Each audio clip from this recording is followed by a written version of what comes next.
நம்மளால முடியுமா? நம்மளால பேச முடியுமா? நம்மளாலலாம் அது முடியுமா? நம்மளாலலாம் அது வாங்க முடியுமா? எனக்கு அந்த திறமை இருக்கா? அப்போ உங்கள 10 பேர் விமர்சனம் பண்ணலாம்.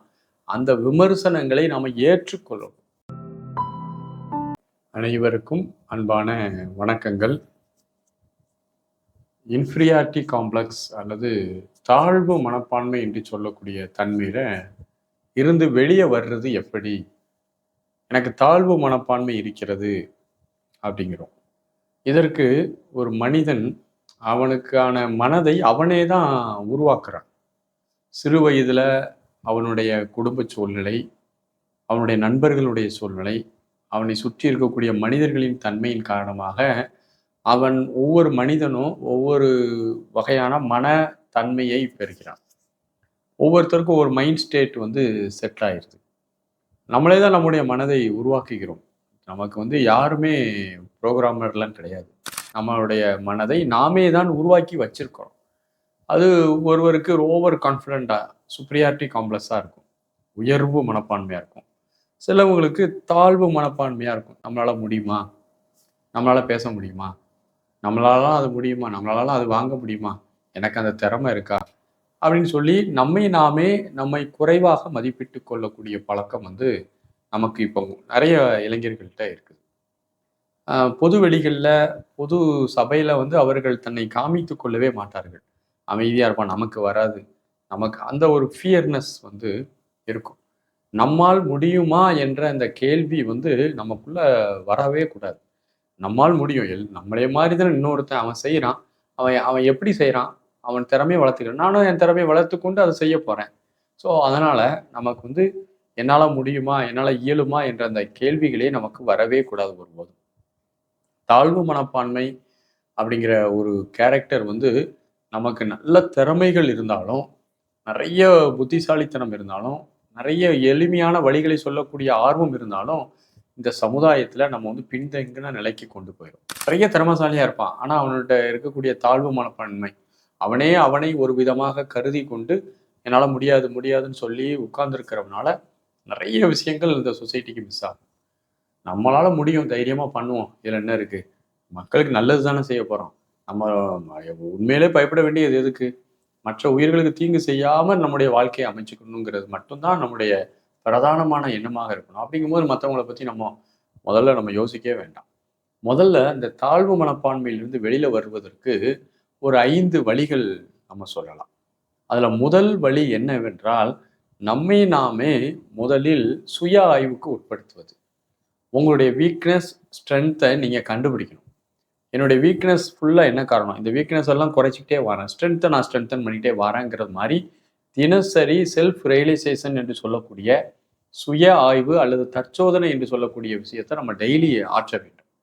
இரவு படுக்கும்போதோ, அல்லது வாய்ப்பு கிடைக்கும் ஒரு நாள்ல இடையில ஓய்வு நேரங்கள்ல வாய்ப்பு கிடைக்கும்போது, ஒரு பேப்பர், பேனாவ எடுத்துட்டு, அத நீங்க எழுதி எழுதி ஒர்க் அவுட் பண்ணி, அத குறைத்துக் கொண்டே வருவதற்கான முயற்சிய முதல்ல எடுக்கணும். அப்போ எளிமையா உங்களுடைய பலம் உங்களுக்கு புரிய ஆரம்பிச்சிரும். உங்கள நீங்களே நேரடியா கவனிச்சு பார்க்கறதுக்கான ஒரு வாய்ப்பு கிடைக்குது. நீங்களே உங்கள பார்க்குறீங்க. உங்களுக்குள்ளேயே பார்க்க ஆரம்பிக்கிறீங்க என்ற வீக்னஸ். உங்க வீக்னஸ நீங்களே அட்ரஸ் பண்ணும்போது, அந்த வீக்னஸ் இல்லாம ஒரு தன்மை உங்களுக்குள்ள உருவாக ஆரம்பிச்சிரும். 2வது முதல்ல உங்களுடைய கருத்துக்களின் மீதும், உங்கள் மீதும் உங்களுக்கு ஒரு தெளிவான நம்பிக்கை வேண்டும். செல்ஃப் ஹோப்பும்பாங்க. சுய நம்பிக்கை அப்படிங்கிறது அல்லது தன்னம்பிக்கை என்ற ஒன்று வேண்டும். நீங்க அந்த முதல்ல நீங்க செல்ஃப் ரியலைசேஷன் பண்ணீங்கனாலே, உங்களுக்கு அடுத்தபடியாக இயல்பாகவே தன்னம்பிக்கை உங்களுக்குள்ள உருவாக ஆரம்பிச்சுரும். தன்னம்பிக்கை உருவாக ஆரம்பிச்ச உடனே சின்ன சின்ன சின்ன விஷயங்கள நீங்க செய்து பார்க்கணும். 3வது எளிய முயற்சிகள் மேற்கொள்ள வேண்டும். குட்டி குட்டி வாய்ப்புகள் கிடைக்கும்போது, அந்த வாய்ப்புகளை பயன்படுத்தி உங்களுடைய அந்த தாழ்வு மனப்பான்மை இல்லாத தன்மையில நீங்க செயல்பட்டு எளிய முயற்சிகள் நீங்க எடுக்கணும். ஒரு குட்டியா ஒரு வாய்ப்பு கிடைக்குதா? அந்த வாய்ப்ப பயன்படுத்தி நீங்க என்ன செய்யணும்? அதுல உங்களுடைய திறமைகள காமிக்கிறதுக்கான பயன்படுத்தணும். சரி, அந்த திறமைகளை பயன்படுத்தி செய்யும்போது, அதுல சில நேரங்கள்ல ஃபெயிலியர்ஸ் வரலாம். நிறைய முறை தவறுகள் நடக்கலாம். அப்போ உங்கள 10 பேர் விமர்சனம் பண்ணலாம். அந்த விமர்சனங்களை நாம ஏற்றுக்கொள்ளணும். ஓகே. அவன் நெறைய நம்மள விமர்சனம் பண்றான். அப்ப அவன் சொல்றதனுடைய உண்மைத்தன்மை என்ன? அத நம்ம சரி பண்ண ட்ரை பண்ணுவோம்னு சொல்லி, அந்த விமர்சனங்களை நீங்கள் என்ன செய்ய வேண்டும்? ஏற்று பகுத்து பார்க்க வேண்டும். சில விமர்சனங்கள் தேவையில்லாத விமர்சனங்களா இருக்கும். அது பொறாமையினாலோ, போட்டி மனப்பான்மையினாலோ அல்லது ஒரு எரிச்சல் உணர்வுனாலோ நமக்கு விமர்சனங்கள் வரலாம். தேவையில்லாத விமர்சனங்களை ஒதுக்கி புறந்தள்வதும், நல்ல விமர்சனங்களை ஏற்றுக்கொள்வதும் தான் ஒரு உயர்ந்த நிலையில வர்றவங்களுக்கான அழகு. ஒரு அரசியல்வாதிகள் மக்கள் சொல்லக்கூடிய விமர்சனங்களை கண்டுக்கிடவே இல்லை அப்படின்னா, மக்களை பற்றி எந்த விதமான அக்கறையும் இல்லை. விமர்சனங்கள் தான் ஒரு மனிதனை பட்டை தீட்டும். நாம் இந்த உலகத்துல எந்த ஒரு மனிதர்களும் விமர்சனத்துக்கு உள்ளாகாதவர்களே கிடையாது. எல்லோருமே விமர்சனத்துக்கு உட்பட்டவர்கள் தான். அப்படி பார்க்கும்போது நம்ம மீது வைக்கக்கூடிய விமர்சனங்கள்ல நல்ல விமர்சனங்களை நாம் ஏற்று நம்மை வளர்த்துக் கொள்வதற்கும், தேவையில்லாத விமர்சனங்களை புறந்தள்ளவும் நமக்கு தெரியணும். அதே போல நீங்க முதல்ல பொது இடங்கள்ல, மேடைகள்ல நீங்கள் உங்களை பழக்கப்படுத்தணும், அறிமுகப்படுத்தணும். வெட்கப்படக்கூடாது.